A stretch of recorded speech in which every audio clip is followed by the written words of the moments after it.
जी तो अस्सलाम वालेकुम। आज के वीडियो में हम बात करेंगे बेनज़ीर इनकम सपोर्ट प्रोग्राम की। वो ख़वातीन जिनकी 13,500 की पेमेंट आई थी लेकिन उनकी पेमेंट दोबारा से हुकूमत ने वापस उठा ली थी, उनकी पेमेंट कब तक आने के चांस हैं इस वीडियो में आपको बताया जाएगा तरीक़ाकार। तो आपने वीडियो पूरी देख लेनी है।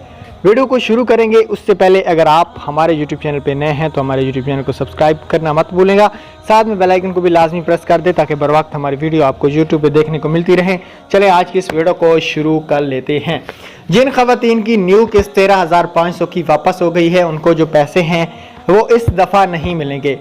वो ख़वातीन जिनका 13,500 आया था नहीं निकलवा सकी, उसके बाद अगर उनको 5,000 रुपये की रकम मिल चुकी है तो वो ये समझ लें कि वो बेनज़ीर इनकम सपोर्ट प्रोग्राम में अहल भी हो गई हैं, उनका नाम भी शामिल हो चुका है। लेकिन उनको दूसरी हुकूमत ने 5,000 रुपया दिया है, इसलिए उनको अब दोबारा 13,500 नहीं दिया जाएगा। लेकिन अब उनकी 13,500 की जो किस्त है वो जो किस्त जून में जारी होगी ईद के बाद, वो किस्त उनको ज़रूर मिलेगी। ये वाली किस्त उनको नहीं मिलेगी। वो बार बार सेंटर के चक्कर ना लगाएं और अभी कोई चांस नहीं है वापस आने के। अल्लाह हाफिज़।